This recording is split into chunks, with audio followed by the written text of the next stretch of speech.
Anggota Dewan Perwakilan Rakyat Daerah DPRD terpilih Kabupaten Badung periode 2024-2029 akan dilantik Senin 5 Agustus 2024. Usai pelantikan juga akan ditetapkan pimpinan sementara yang bertujuan untuk memimpin kegiatan DPRD sementara waktu.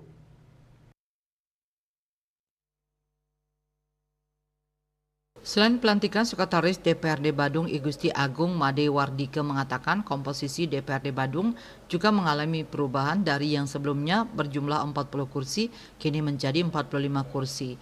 Menurutnya sesuai ketentuan anggota DPRD Kabupaten dilantik pada 4 Agustus. Namun jika tanggal 4 bertepatan dengan hari libur atau hari yang diliburkan, maka pelantikan dilakukan sehari setelahnya. Pada pelantikan nanti, pihak DPRD Badung juga akan menyiapkan pimpinan sementara untuk menjalankan sejumlah tugas penting.